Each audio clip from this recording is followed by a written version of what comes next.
When we first met, you gave me the hardest time. We shook hands, and you stared me square in the eye. You smiled from ear to ear, big teeth, sheepish grin.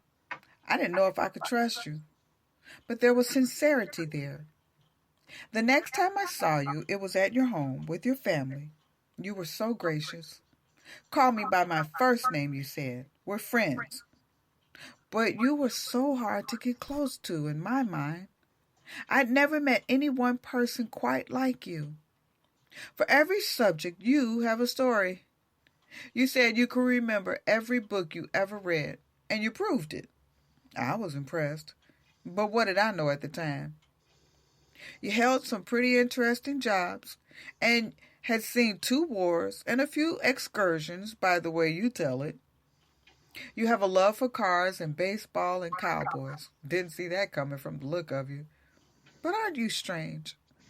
A black cowboy in the city who drives a truck and eats vegetarian on good days, but not at all opposed to a well-charged steak with potatoes. Today you say you don't drink, but you're no stranger to tequila and Corona. And that's cool, because I never saw you drunk. Maybe I did, but by the time I found out you drank, you held the softest spot in my heart. I couldn't see you as anything except perfect. Married to your high school sweetheart, 5 handsome children, a loving family. You tell the worst jokes, but you give the best advice. I've never seen you or heard you raise your voice in anger in the 30 years I've known you. Or has it been longer? To think you drove for a living on the open road but managed to come home to your family every night. You made decisions based on the well-being of your family, and nothing was too good for them. Now it's been a lot of years, and you and I, we sit together in quiet places, and I call you Dad. You don't work anymore because the years have finally caught up with you, and you've said farewell to your mom and dad, your brother and wife, and most recently your son. And I know the man you are, that you would have taken their place, each one of them, if you could. You are a pillar of strength and integrity and love and sacrifice and giving. You've taught your children to be just like you, and that's a very good thing. But I married into your life, and you made my transition easier than I ever thought it would be. You and Mom loved me as your own child and never denied me your love and support. I know you better than my own father, and he was a good man too. Yours is a deep, compassionate love learned from your father and the man before him. And you let me into your life, and you never let me go. You're a father and daughter now, and you and your family became mine. When I said farewell to my dad, you stepped up and filled his shoes with your big heart, and you made my loss feel better, because that's what dads do. So now, I do what daughters do. I will hold on, and I won't let go of you. I will show deep love and compassion for you until your loss feels better. Good evening, or good afternoon, or good morning, good day, good morning. Well, it's morning here. It's 12:25 a.m. and this is Poetry Song, and I am Joe Bright, your host for Poetry Song Radio, BFD. That stands for Battle for Dominance. And I constantly battle for dominance for poetry.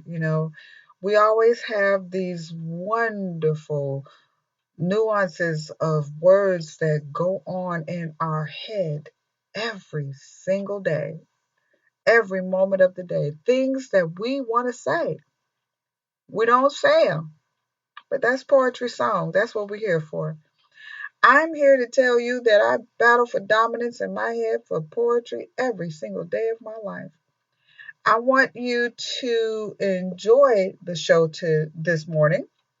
Today, I want to talk about hugs and kisses, sweet things, and deception, because that's what it all comes down to, isn't it? All comes down to deception. Are we deceiving ourselves? Is it something that we just do every day, whether we mean to do it or not? I think that we constantly manage to always deceive ourselves. Hugs and kisses, sweet things, and deception. I'm Joe Bright.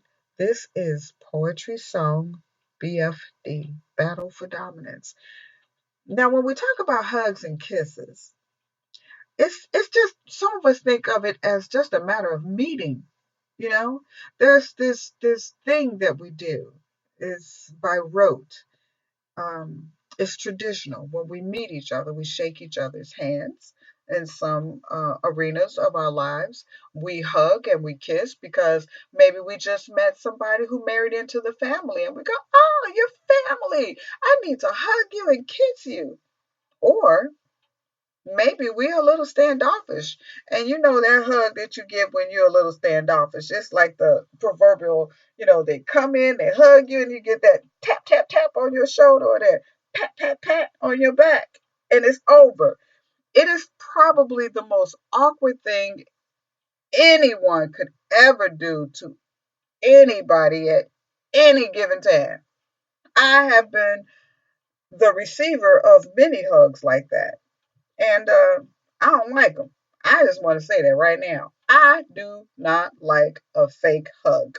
And that's what I call them. When somebody that you know comes in and hugs you and gives you the almighty fake hug, they come in, they lean in with their shoulders, they turn their head just the right way. But then when they put their arms around your shoulders and they come to your back, they go tap, tap, tap.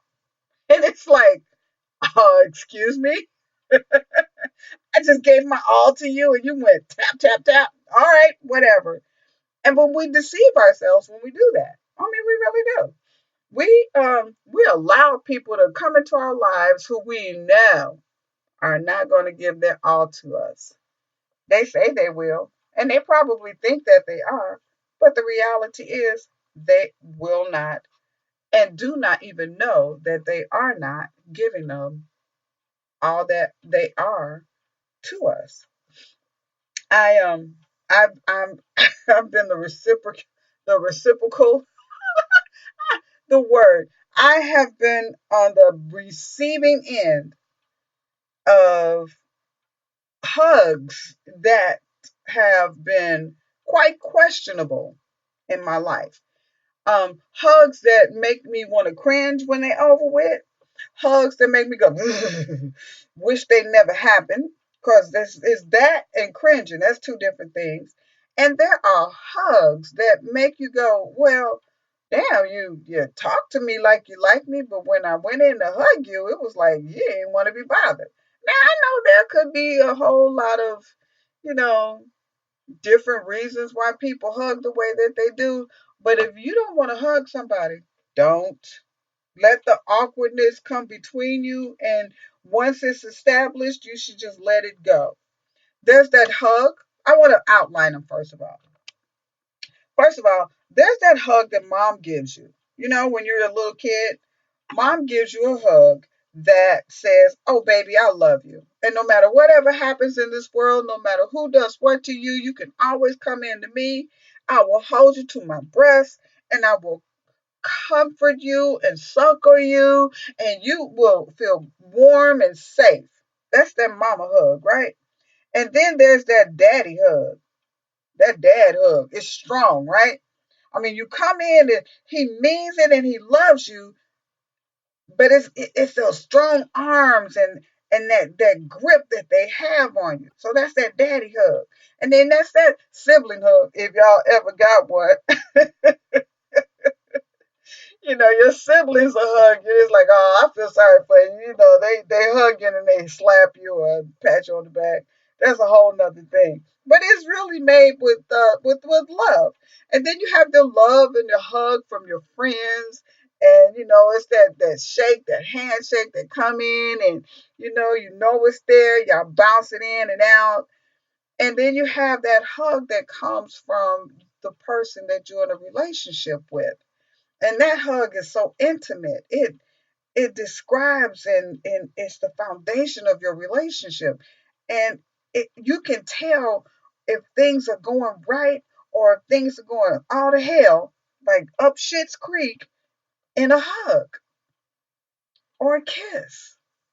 You can tell whether they want to come in and give you that pat on the back or that peck on the cheek. You can tell if they're busy, or if the day is bad, or if something's going on in their head and their heart, and it's about you.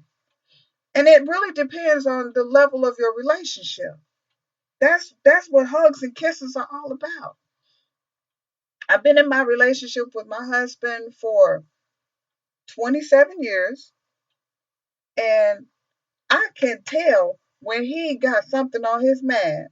I can tell when he hugs me. He might be going through his entire day going, "Oh, everything is fine," and then I can go in and hug him, and his presence that he usually brings in with his hug is somewhere else. And you can feel that with your friends. You hug them, and you come away from that hug and you look them in the eye and you go, "Oh my God, what's wrong?" Or that hug that seems to linger a little bit longer than it should, and you come away from it and you go, "Wow, that was something." You know, hugs and kisses, hugs and kisses. Um, I have a piece called Why Not Us, I want to share with you. But before I do that, I want to play you this PSA because, I like playing public service announcements. They're very important. They're my way of letting you know that the world exists around us. My name is Joe Bright. I am your host of Poetry Song BFD, and I will be right back after this.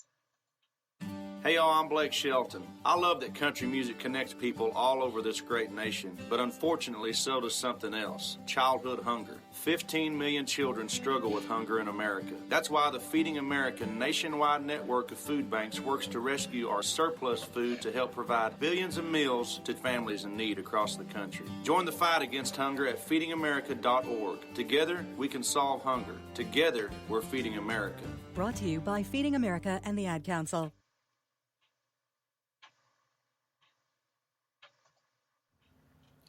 This thing called self-image, the who I am right now.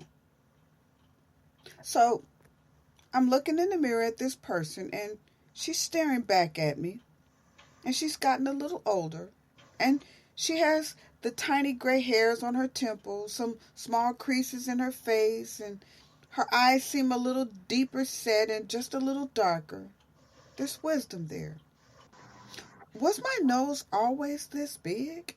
And my complexion pale? But there's an eerie confidence about her now that wasn't there before. Before, I was this girl who portrayed a self confidence that wavered when a more self confident person came along. She was always in danger of being molded and shaped into somebody that she didn't want to be, but she was too timid about the process of growing, and she would let somebody lead her to that person she wanted to be because she didn't know how to do it herself.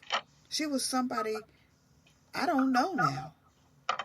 But there she is staring at me from the other side of the mirror. And I really have put her through a lot over the years.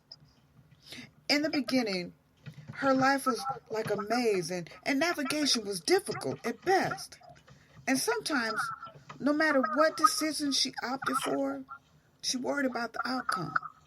And when she saw what that decision brought, she questioned whether she should go back and do something else because really, what if she decided con against pro or pro against con? I mean, because the pros never seemed to gain much and always seemed to be the odd one out, and always wondered why.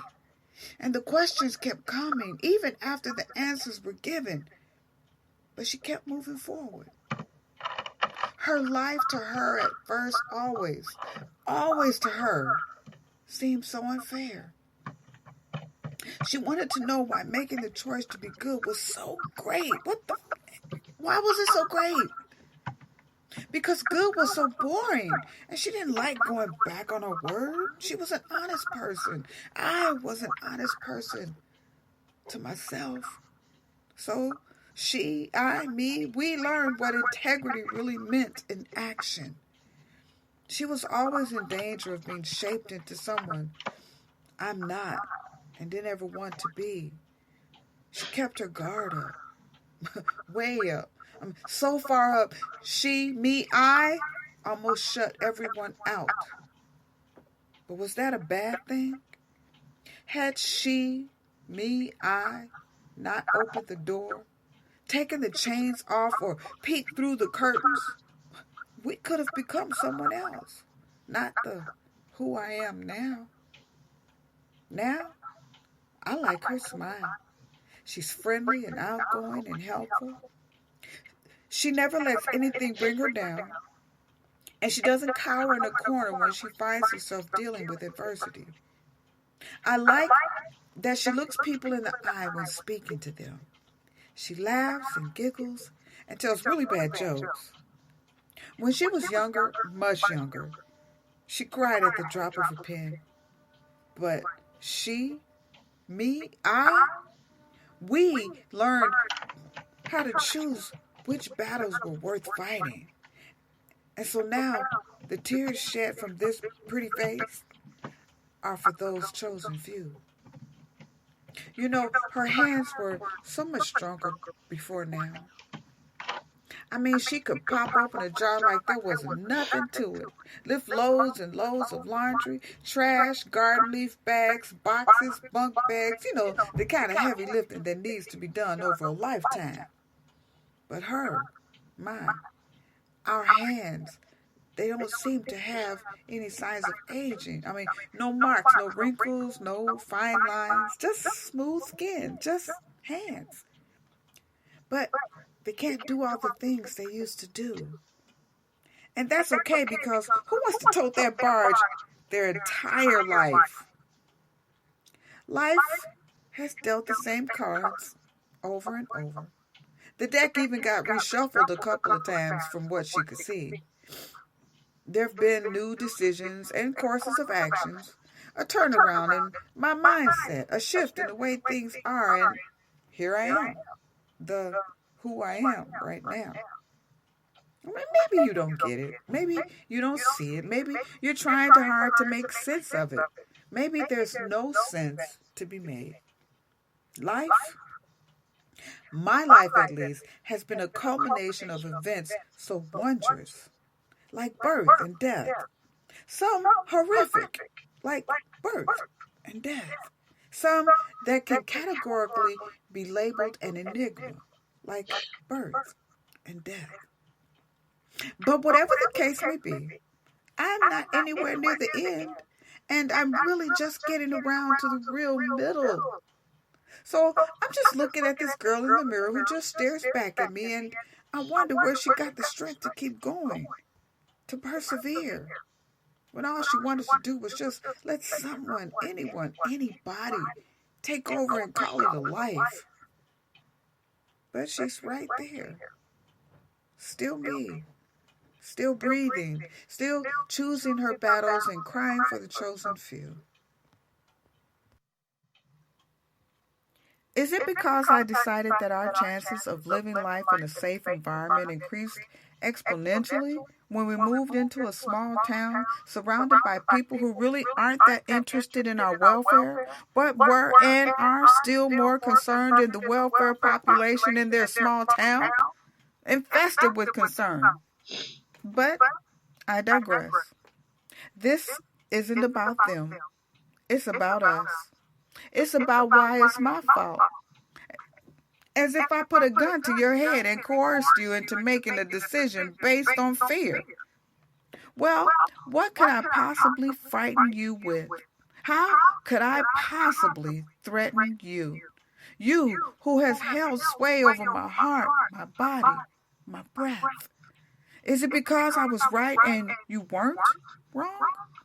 But you saw the logic in my perception and you decided with me instead of against me? Now you want to blame me because you decided now was a good time to voice your emotions after it's been all said and done for so long?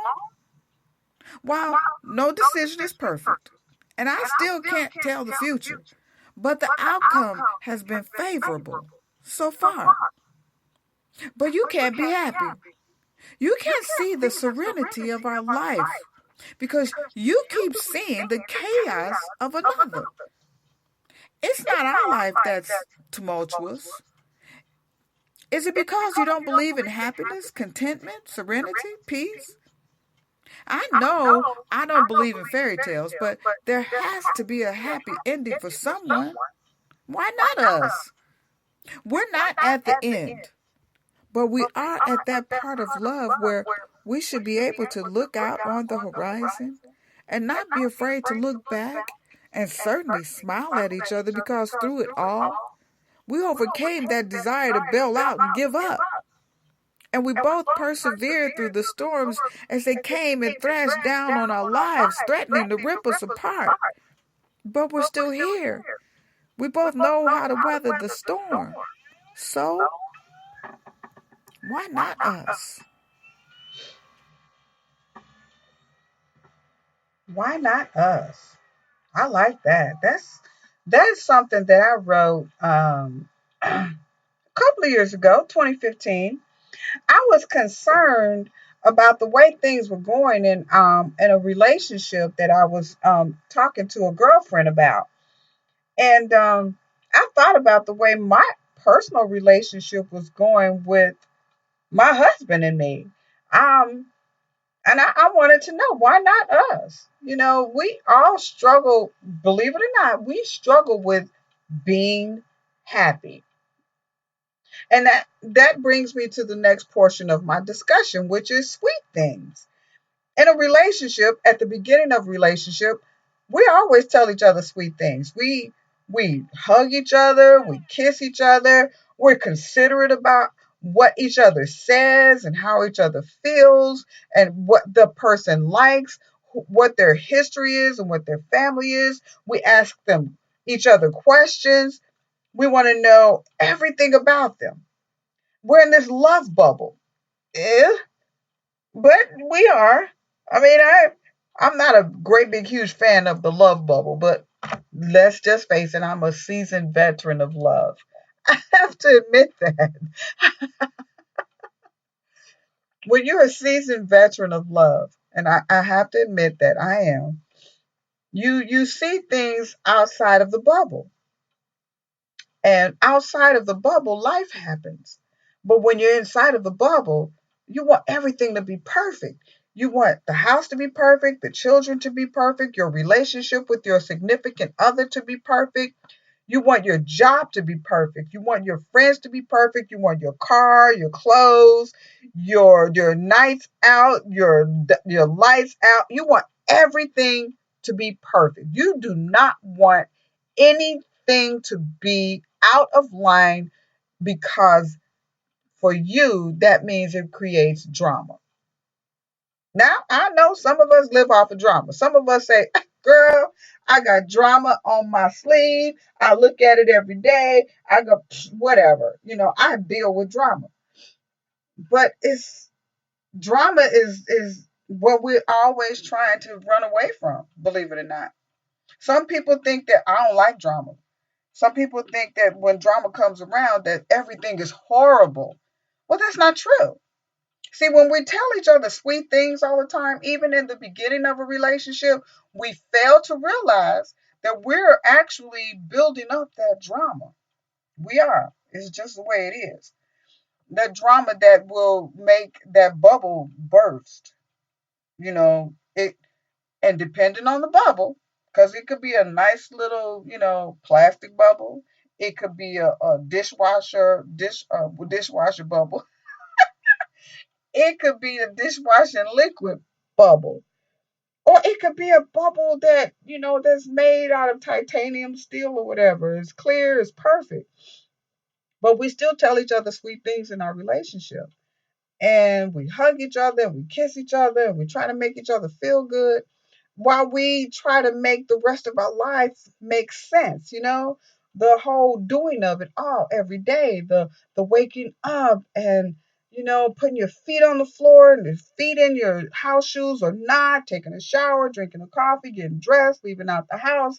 If you got kids, dropping them off, you got a significant other, kissing them, hugging them, trying to forget what happened the night before and still holding it in, taking it through our day, taking it to work, taking it to the kitchen, whatever it is you take it. Maybe taking it to the barbershop. I have a large family, so I draw from a lot of things and I've heard a lot of things and we say sweet things to make each other feel good, to make ourselves feel good, to avoid drama. And when we avoid drama, we avoid the truisms of our life that if we just went ahead and just let them out and said them, and some of us don't like to argue, let's just be real about that. But when you allow those truisms to just hang back so you can have a good day, that drama shows up, and before you know it, you're having a horrible day. You can't deal with nothing. Everything that spews out of your mouth is poison. All those sweet things that you were saying to keep that drama from coming out, it now is just this deluge of shit that comes out of your mouth, and you're just saying things you can't even believe that were coming out of your mouth to begin with. You're cussing people out. You're telling people things. And I mean, this is out of body experience. You're like, you're just letting it all out. And then before you know it, you hurt somebody's feelings. And all those sweet things that you were saying before means absolutely nothing. See, you said sweet things to your partner. You said sweet things to your neighbor. You said sweet things to your friends. You said sweet things to your mama, your daddy, your siblings, your aunts, your uncles, family members, friends. And the only person you haven't held against anything is your enemy. Your enemy really is the only person who knows how you really feel about stuff because you don't hold back on your enemy. Well, I would think that you didn't. But the reality is that's what happens, and we deceive ourselves. It's a deception. It's a huge deception. So, you know, then and that's it's really unfortunate. We deceive ourselves on a regular basis.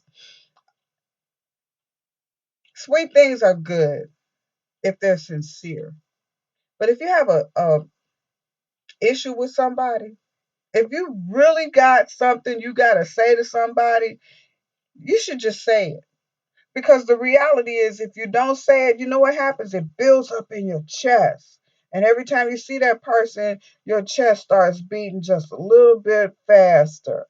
Or if that person rubs you the wrong way, you get this feeling in your stomach and it turns into knots. And you don't you just go, okay, I'm gonna just live through it. I'm gonna just be good for this one day. But as time goes by, it gets worse and worse and worse. And the more time you spend not saying those things that you need to say, and you just keep saying sweet things to make the day go better, at the end of the day, you're not feeling any better. And the things that you need to say to make your life better, they still in there. And making your heart beat faster and your head hurt and your stomach ache and your hands are swelling and your mouth feels like it's got like a ball of socks in it and you just don't feel good anymore. And you say, I gotta have something. So we take a drink, we take a joint, we do something, and the shit just piles up. And we do things that really don't even make any sense because we feel like we got to do something to make ourselves feel better at the end of the day when actually something happened, you were in front of that somebody at the in your day and you didn't say anything. And where do we learn that? Back from when we were kids. That's true. I want y'all to chat with me. What is it that you got to say to somebody that you haven't said to anybody? It's just stuck right there in your gut. You want to say it. And many of us say, I say whatever's on my mind, and you probably do. But trust me, there's always one somebody that we talk to on a regular basis, and they get on our last damn nerve, and we don't say anything. And it's true, we do. We learn it from the way we live our lives and have always lived our lives. I'm gonna take a break. I'm gonna give y'all a minute to just kind of fill in the blanks and listen to this. Um, Trust me, I know I've been there. I'm still there. I'll be right back. Take a shot. This is Joe Bright. This is Poetry Song BFD, Battle for Dominance. Let's battle for dominance in our lives, people. I'll be right back. Children, they grow up, you know. They don't always become what we want them to be, but they're always our babies. One day, they're all screaming and yelling and running around with their runny noses because they won't keep on their socks on the drafty floor, pinching and punching and squealing high pitched tones of joy, sorrow, pain, excitement, as they putter about the house, breaking things, touching things, exploring things, making things out of nothing. One day, they won't be so small. One day, they won't be in the house all day. They'll go off to school and make friends and enemies and form attachments.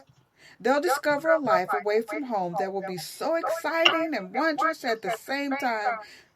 They'll come home at the end of each of their days with stories to tell. Some will be secret.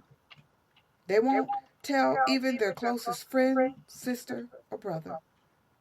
But the adventures they will have will take place away from us, and they will grow up and they will cherish them because as they grow older, they will need us less and less.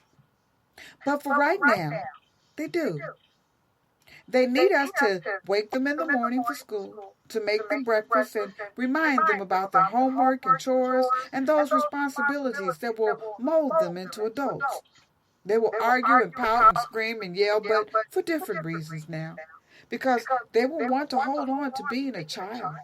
And they will long for the day that they can be an adult. And they will be confused, frustrated, happy, depressed, and excited.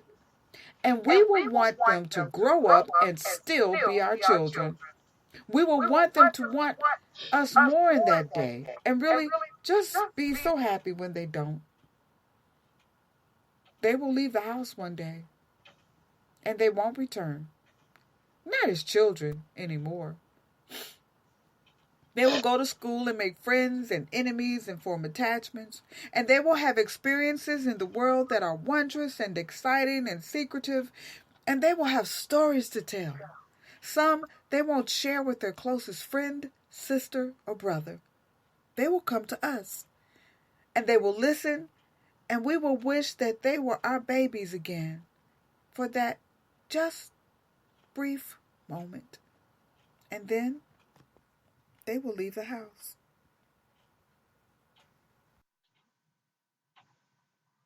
Now, isn't that something?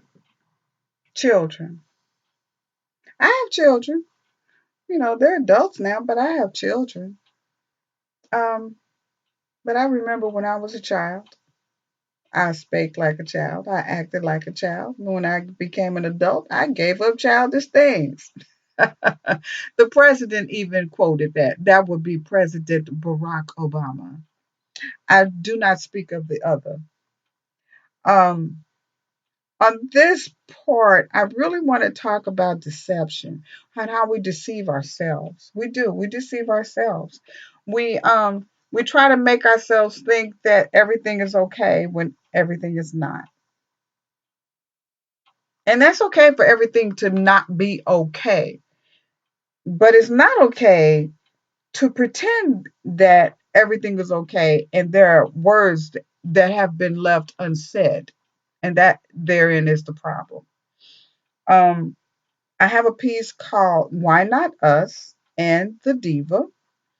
And I want to leave the diva for last because I think it's just one of those pieces that I wrote that I felt really good about. For me, do I feel like a diva? Oh yeah, I feel like a poetry diva. Um, I've been a poet my entire life, but I never really embraced it until about 6, 7 years ago. Because I was busy raising family. I was busy being a mom and a wife, and now I'm an entrepreneur, and it's a wonderful thing. Um, but we spend our lives saying sweet things to each other, and those are good. We spend our lives hugging and kissing each other, and those are good.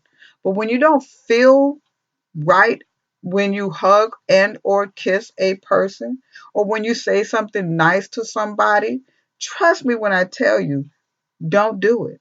It's whatever your issues are to that person, for whatever that reason, be honest and truthful to yourself and say, I'm just not going to do it. It's just the honest thing to do.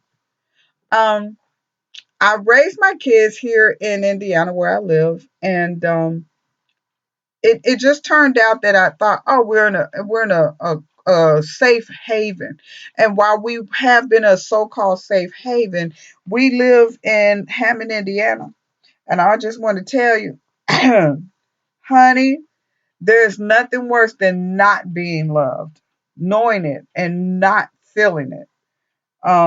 My kids can tell you a whole lot about it. It's really something to be in a neighborhood. The block we live on, the people have loved us, but the whole area itself is so diverse right now. But when they were coming up, it wasn't. We were the first black family in our neighborhood, and we were welcomed. Well, no cross burnings or nothing like that, because I know some of y'all going, oh, what? But yeah, because those happen. Those happen. We have really good neighbors. Well, right now it's very diverse. There's blacks, whites, Mexicans, Puerto Ricans, Asians, Eurasians, you name it. They're all here. But there's still a very, very strong base undertone of racial divide. I could put it like that. It's a very huge racial divide. Which brings me to my next piece. I want y'all to listen to it. And this is how it goes. Is it because I decided that our chances of living life in a safe environment increased exponentially when we moved into a small town surrounded by people who really aren't that interested in our welfare, but were and are still more concerned in the welfare population in their small town? Infested with concern. But I digress. This isn't about them. It's about us. It's about why it's my fault. As if I put a gun to your head and coerced you into making a decision based on fear. Well, what could I possibly frighten you with? How could I possibly threaten you? You who has held sway over my heart, my body, my breath. Is it because I was right and you weren't wrong? But you saw the logic in my perception and you decided with me instead of against me? Now you want to blame me because you decided now was a good time to voice your emotions after it's been all said and done for so long? While no decision is perfect, and I still can't tell the future, but the outcome has been favorable so far. But you can't be happy. You can't see the serenity of our life because you keep seeing the chaos of another. It's not our life that's tumultuous. Is it because you don't believe in happiness, contentment, serenity, peace? I know I don't believe in fairy tales, but there has to be a happy ending for someone. Why not us? We're not at the end, but we are at that part of love where we should be able to look out on the horizon and not be afraid to look back and certainly smile at each other because through it all, we overcame that desire to bail out and give up. And we both persevered through the storms as they came and thrashed down on our lives, threatening to rip us apart. But we're still here. We both know how to weather the storm. So, why not us? That's something that truly early on. When you live in Chicago your entire life, born and bred, and you move to a town called Hammond, Indiana, and you know that there's a serious racial profiling thing going on in your life every day, you learn shit. And I did. Um, I'm talking about hugs and kisses, sweet things, and deception. Pretty much what our life is all about. But right now, I just want to give you a little taste of who I am. Well, part of me anyway, the diva. And y'all have a great day. This is Joe Bright. I am your host of Poetry Song, BFD, Battle for Dominance. Follow me on mamayaya.wixsite.com/my website or on excerpts from my resume at Facebook. I'm on Twitter. Just Google me, y'all. Just Google me. I love you. Y'all have a great night, a better day, and be safe.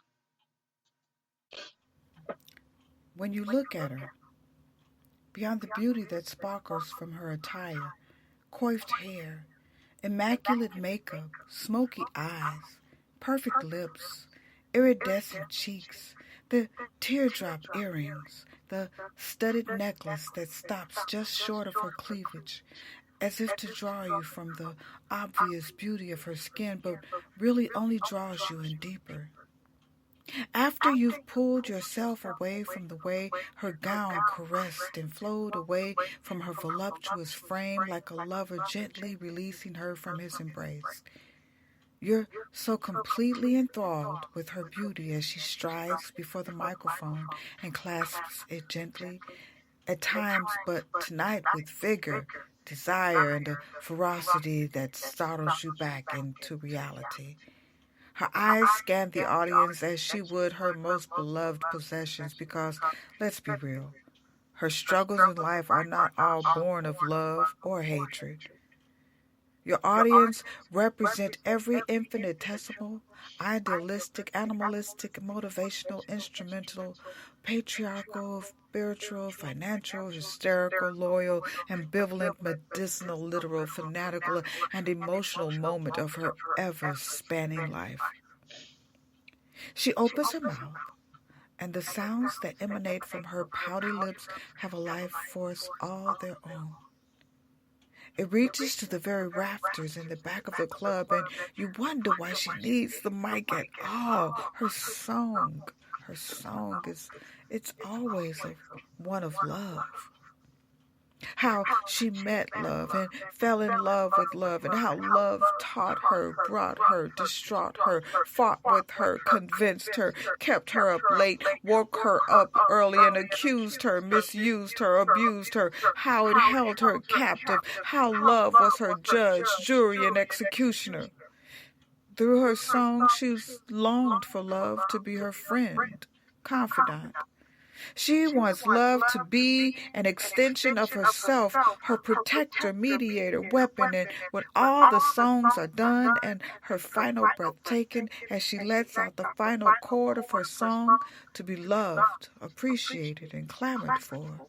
Because she may not get the chance to express her desire of love in song again. This could be her final song, her swan song.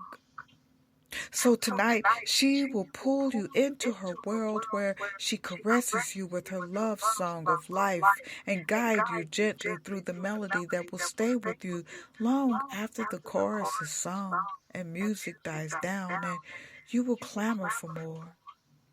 They all do. The time will come when she will have to end it all, and as lovingly as possible, she will turn and walk away from you and the band and return to her reality without you. There, she will exhale quietly in the confines of her solitude, smile, and relive every second of her time before you. Relish it, not for the applause, although appreciated and yes, longed for, but because she shared with you a most intimate part of herself that can only be shared with others.